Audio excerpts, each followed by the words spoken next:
It's Tuesday, July 8th, and this is Don't Forget to FOSS, the weekly podcast about free and open source software projects and community. I'm Robin Monks. Let's dig in. This week, I'm going to be talking about a few of my favorite homelab tools. If you're not familiar with the term, although I suspect most of this audience would be, a homelab is essentially your personal IT playground, a place to experiment, learn, and safety test out new software systems and configurations, and really play with and enjoy technology. Earlier this week, I published an article to my Sparks blog on how I make this podcast. If you're curious about the tools I use, you can go over to sparks.robinmonks.com and you can read the latest article there to view how I do it.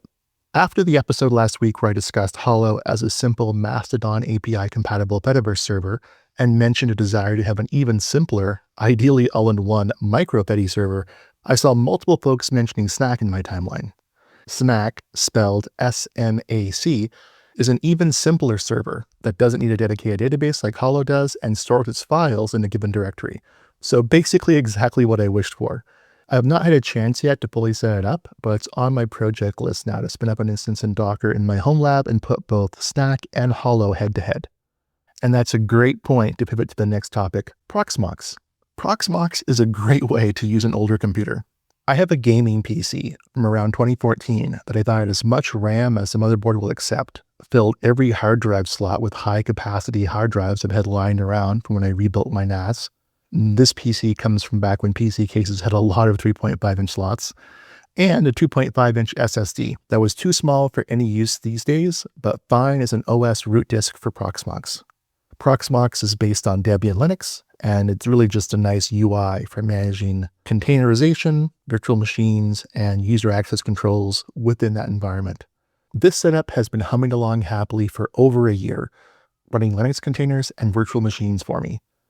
I run a Docker host within an LXC, VMs for older Ubuntu and Windows environments I occasionally need, a playground for various Drupal installs, and even a tiny container that serves as my VPN and tunneling hub with Cloudflare, ZeroTier, and Tailscale all in one place. I'm probably developing a problem collecting tunnels and VPN services, and I'll talk about which ones I use and why at some point in the future. Proxmox makes this computer that literally sat on a shelf for years suddenly very usable. Even a decade-old computer can easily handle a home lab setup, becoming a testbed for new software. Proxmox itself is AGPL licensed, although it does nudge you towards commercial support pretty aggressively. Thankfully, the community has developed a handy post-install script to disable those commercial nags and streamline your setup. I'll drop the link in the show notes. In fact, I love Proxmox so much, last year I rented a dedicated server and installed Proxmox there too. Now I have both a local and a remote Proxmox instance, simplifying hosting for personal projects. My Ghost blog and even this podcast's Castapod instance now live on that setup. Owning your hardware is also a fantastic option if you're into that. I could have gotten a cheap secondhand Dell server. Secondhand servers are super cheap online, and then could have co-located it if I wanted to own the hardware as well.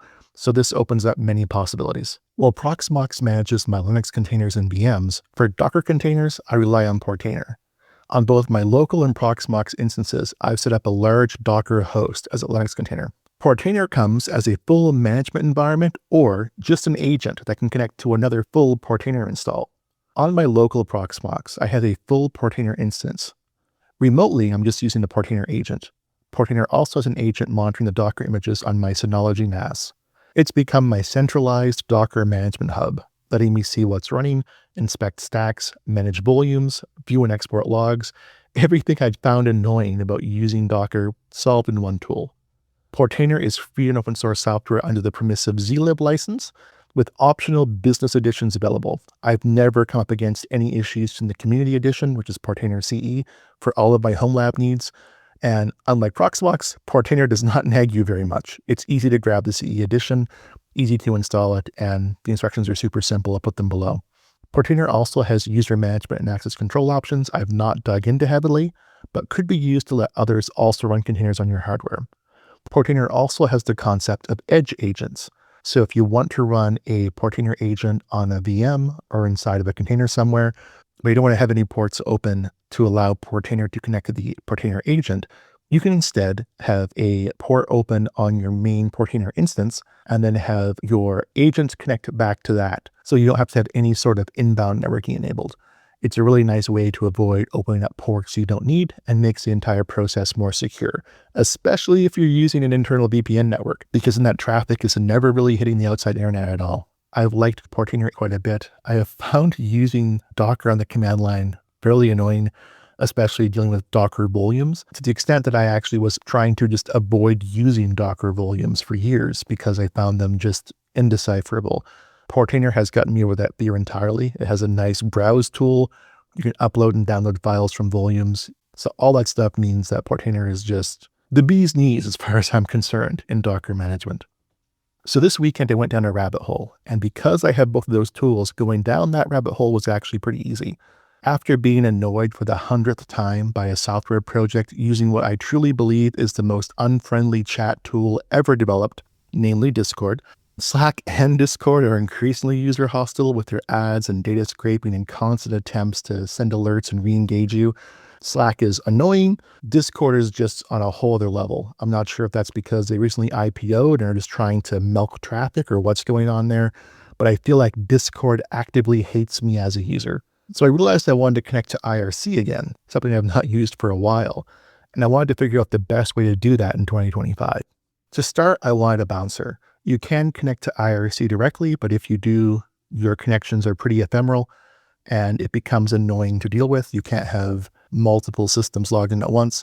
The way you solve this is with a bouncer. So I wanted to start with a bouncer. Back in the day, I was a ZNC bouncer user, but now it seems like Soju has taken the lead as the bouncer of choice. I set up Soju as a Docker stack within Portainer alongside a certbot image for easy automatic TLS certificate management.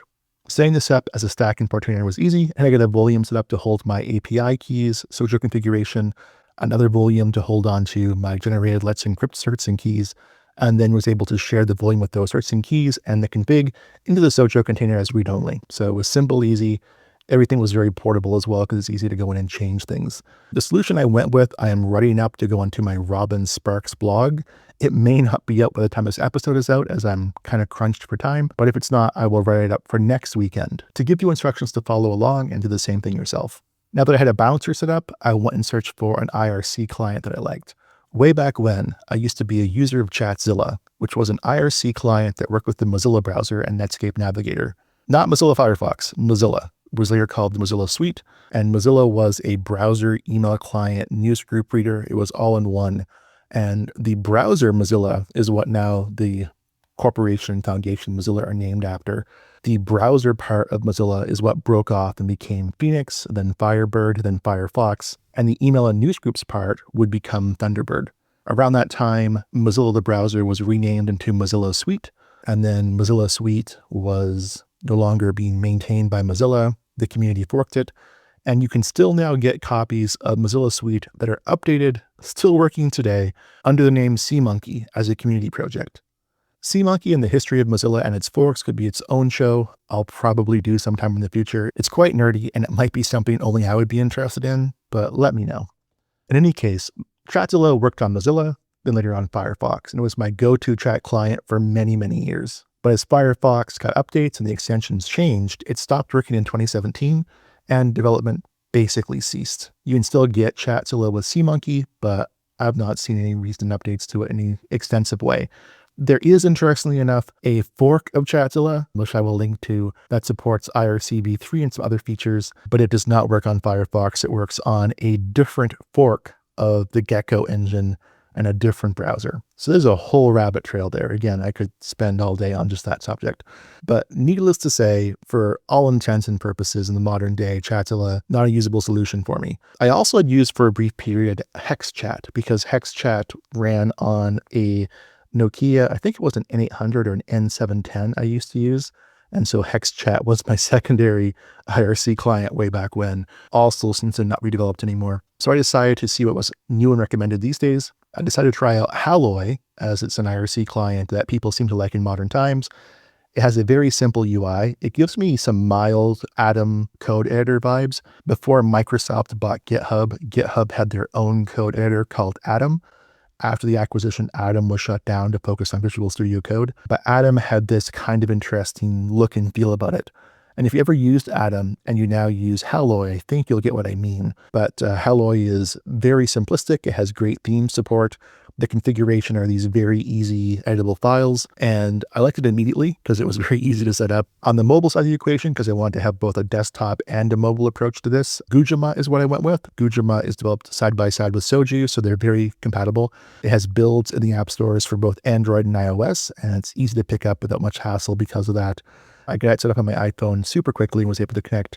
In fact, I was able to connect so quickly that I was convinced I broke something at first because I connected into what was at that point a bouncer that wasn't connected to any other server. And so it just loaded to a blank screen.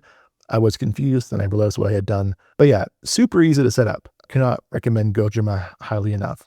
Now that I had my client set up, I need a server to connect to. Libera.chat is what I went with. It's Libera, Libera.chat. Back in the day, I have super fond memories of both Moznet. Moznet was Mozilla's IRC network. I believe it's shut down now in favor of Matrix, but that was where I spent a lot of my time. The other big source of entertainment for me back in the day was Freenode. Freenode was just kind of the place every other project went to make their channel. However, I learned while looking into this and doing some research that the Freenode community was sold to the co-founder of Private Internet Access. And it seems like that person, after the acquisition, mismanaged the service at one point, tried to steal all the major channels away from their admins. There was a bunch of community issues. A lot of the admins left, and that led to a community split. So in May of 2021, Libera.chat was born, focused on the free and open source communities. They have a bunch of stuff there, especially around Linux, and some of the channels are still quite active, which is nice to see. Libera.chat's guide to IRC clients is ultimately what led me down the path these tools I chose to use, although I'm not sure they had my exact setup in mind. It's a really easy and approachable system. They have all the services and tools you would expect to have if you used IRC in the past. If you've never used IRC before, you're kind of getting a very polished experience. Back in the day, IRC had net splits and a whole bunch of sharp edges. These days, it kind of just works. If you want to look like a hacker when you're chatting with people, IRC is the way to do it. You're kind of typing on what looks like a command line. There are still command line IRC clients, which are well supported. That's a great way to communicate, even in 2025. There's a great XKCD comic about the last human still using IRC. I may help you that last human. I'll link to the comic below. If you want to try out IRC, it's super simple. You don't have to do any of this if you're just curious. You can just go to Libera.chat. There is a web client. You can just jump into a chat immediately. You don't have to be as crazy as I went here, but I wanted to really fully flesh out a system. I wanted something that would be sustainable and manageable long-term, and I might make an IRC channel for this podcast in the future. So if you'd be interested in a Don't Forget to Foss IRC channel or a Matrix room, or maybe both and I'll set up a bridge, let me know by replying to this. If you're not aware, because Don't Forget to Foss is hosted on a Castopod instance, you can follow Don't Forget to Foss on Mastodon or any sort of Fediverse compatible instance. And if you reply to the posts about the episodes there, those become comments in the episodes. So you can directly give your feedback there. If you're not using Mastodon, there's a bunch of other ways to get in touch. Those are all at the bottom of the show notes. I am so excited to see engagement on this. I love hearing your discoveries. Feel free to share whatever interests you, and I'd love to check it out and see what's new in the world. Thanks again for listening to Don't Forget to Foss. The music for this show is by Bojan Kosman. Don't Forget to Foss is released under the Creative Commons Attribution Share Alike 4.0 International License. See you next week.